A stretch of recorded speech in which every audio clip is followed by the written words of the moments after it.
Hi అండి అందరికీ. Welcome to my channel shining family. ఈరోజు మా షీరో అలిగిందండి. దాని గురించి అనమాట ఇది ఎగ్ రైస్ చేస్తున్నానమాట. షీరో అంటే మా కుక్క పిల్ల అనమాట. మా అమ్మాయేమో దానికి ఆ పేరు పెట్టింది.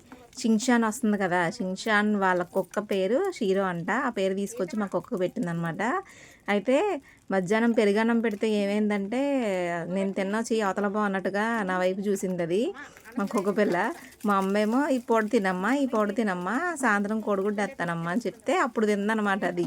కుక్కలైనా ఏదైనా సరే, ఏదైనా మనం చెప్పేది అర్థం చేసుకుంటాయండి ఈ లోకంలో ఉన్న ప్రతి జీవి కూడాని. నాకు అలా అనిపించింది. అమ్మ చెప్తే ఇలా బతిమలాడితేనే కానీ తినలేదు ఇది, ఇంక సాయంత్రం ఎగ్ రైస్ చేయాల్సిందే అని ఇప్పుడు మా షీరో కోసం అయితే ఈ ఎగ్ రైస్ చేస్తున్నాను అనమాట.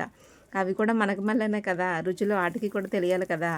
అందుకని 2 కోడిగుడ్లు అయితే వేసేసి ఉప్పు కారం వేసి అన్నం అందులో వేసేసి కొంచెం కలిపేసి పెడితే తింటుందని దానికోసం ఇది ప్రిపేర్ చేస్తున్నాను. ఇప్పుడు మా షీరోను కూడా చూపిస్తాను మీకు, ఈ రైస్ ఎలా తింటుందో మీరు కూడా ఒకసారి చూద్దరు. కానీ మీ ఇళ్ళల్లో కూడా కుక్కలు ఇలాగే చేస్తాయా? మీరు ఏమైతే పెడతారో ఒకసారి నాకు కామెంట్ సెక్షన్లో కామెంట్ చేయండి. మేమైతే నాన్ వెజ్ తినడం తక్కువ, దానికి పెట్టడం కూడా చాలా తక్కువే పెట్టడం. ఎక్కువ శాతం పాలు పెరుగన్నం అయితే పెడతామన్నమాట ఈ షీరోకి. అయితే మొన్న కొంచెం నాన్ వెజ్ రైస్ పెట్టిందమ్మ. అప్పటి నుంచి ఇంక ఇది మజ్జిగన్నం తినడం కొంచెం తగ్గించింది, ఆ మసాలా వాసన రాక. నేనైతే ఇందులో మసాలా వేయడం మర్చిపోయాను, అయినా పర్లేదు ఎగ్ రైస్ కాడ బాగానే తినేసిందనమాట. సో ఇదండి వీడియో. నచ్చితే లైక్ చేయండి, షేర్ చేయండి, నా ఛానల్ అయితే సబ్స్క్రైబ్ చేసుకోండి.